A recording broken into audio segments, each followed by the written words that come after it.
Hi dear viewers, अस्सलाम वालेकुम। मैं उम्मीद करता हूँ कि आप सारे अच्छे होंगे और ठीक ठाक होंगे। आपको नज़र आ रहा होगा वुड।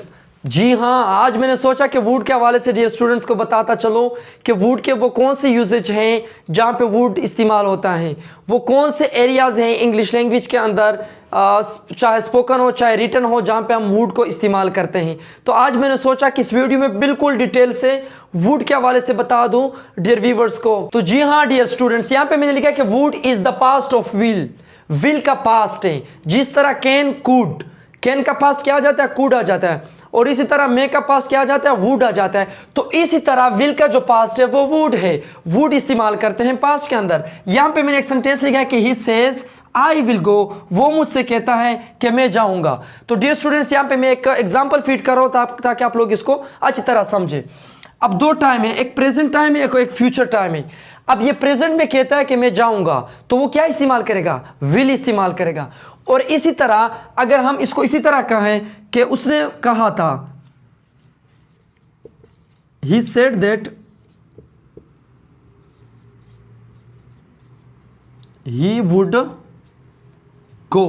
अब यहां पे अगर आपकी नजर है तो यहां पे मैंने ही के वुड लिखा। वुड मैंने क्यों लिखा? क्योंकि ये हमारे पास्ट में है कि उसने कहा था कि मैं जाऊंगा।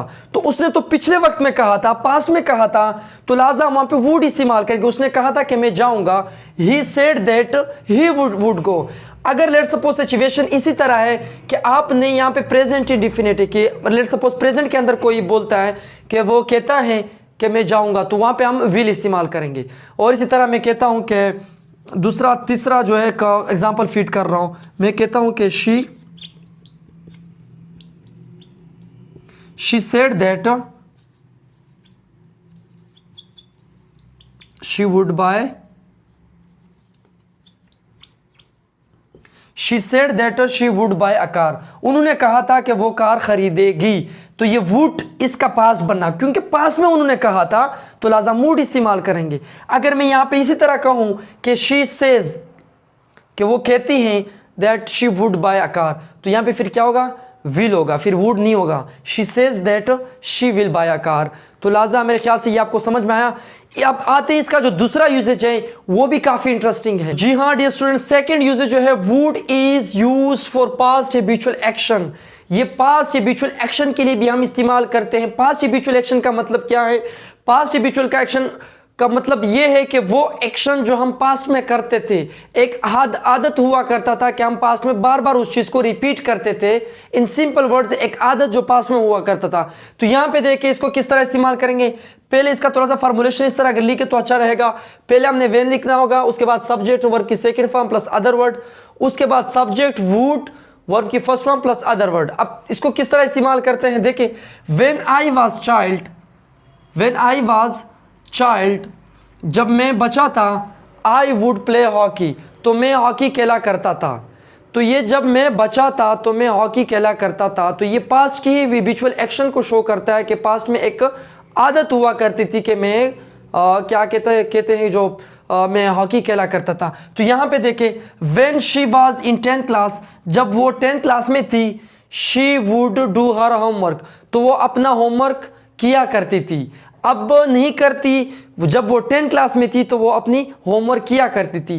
तो इसी तरह एक और सेंटेंस में देता हूँ कि when I was 11 years old, मैं जब 11 साल का था, तो I would run 5 miles in a day, तो 5 माइल जो था मैं दिन में भागता था या दौड़ता था। तो डियर स्टूडेंट्स, ये किस चीज को शो कर रहा है? पास्ट हैबिचुअल एक्शन को शो कर रहा है जो पास्ट में हुआ करता था। तो तीसरा जो यूजेज है वुड का वो है second conditional sentence. Conditional sentences तो आप लोगों ने पढ़े होंगे, फर्स्ट 0 भी होता है, first conditional, second conditional, third conditional. तो हमारे पास जो सेकंड कंडीशनल सेंटेंस होता है, हम आमतौर पर वहां पे फिर क्या इस्तेमाल करते हैं? वुड इस्तेमाल करते हैं। थोड़ा सा बताता चलो कि सेकंड कंडीशनल किसे कहते हैं। सेकंड कंडीशनल सेंटेंस वो सेंटेंसेस होते हैं जो रियल नहीं होते, जो अनरियल होते हैं, जो इमेजिनेटिव होते हैं। किस तरह? यहां पे मैंने लिखा कि इफ यू वर्कड हार्ड, अगर आप मेहनत करते, you would pass the test, तो आप टेस्ट पास करते या टेस्ट पास कर पाते। तो डियर स्टूडेंट्स, यहां पे तो पास की बात हो रही है कि इफ यू वर्कड हार्ड, अगर आप मेहनत करते, you would pass the test, तो आप टेस्ट पास कर लेते। यहां पे देखिए, इफ इट रेन्ड, अगर बारिश होती, I would stay at home, तो मैं घर पर रह जाता या घर पर स्टे करता। तो ये रियल है, इमेजिनेटिव है, पास्ट की बात हो रही है। तो in simple words second conditional sentence के अंदर भी हम वुड का इस्तेमाल करते हैं। तो फोर्थ नंबर पे है for polite request. Polite request के लिए हम इस्तेमाल करते हैं, जब हम किसी से पोलाइट रिक्वेस्ट करते हैं तो इसका फार्मूला इस तरह है कि पहले हमें वुड लिखना होता है। जिस तरह मैं कहूँ कि would I come in sir please, आमतौर पर हम मैं इस्तेमाल करते हैं कि मैं आई कम इन सर प्लीज या मैं आई कम इन सर। तो 3 किस्म के रिक्वेस्ट होते हैं हमारे पास, पोलाइट होता है, फॉर्मल होता है, इनफॉर्मल होता है। तो हमारे पास जो वुड है वो पोलाइट रिक्वेस्ट के अंदर भी इस्तेमाल होता है। Would I come in sir please, क्या सर मैं अंदर आ सकता हूं, तो थोड़ा सा पोलाइट है ये। Would you lend me some money please, क्या आप मुझे कुछ पैसे उधार दे सकते हैं। तो यहाँ पे एक चीज का ख्याल रखिए कि आखिर में प्लीज लगाए तो इसका अच्छा इफेक्ट होगा। यहाँ पे देखिए would you bring me a glass of water, क्या आप मेरे लिए एक ग्लास ऑफ वाटर ले आओगे।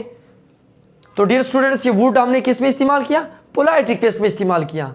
तो ये मेंस 4 यूजेज थे वुड के हवाले से। होप सो कि आप लोगों की ये वीडियो अच्छी लगी होगी। तो आप लोग इस चैनल को जरूर सब्सक्राइब करें, कमेंट करें, बेल आइकन को प्रेस करें। अगर आप इस वीडियो के ऊपर नए हैं लाइक करें ताकि थोड़ा सा मोटिवेशन मिले। तो बस आज के लिए इतना ही, मिलते हैं अगले लेक्चर में। टिल देन टेक केयर, अल्लाह हाफिज, थैंक यू सो मच।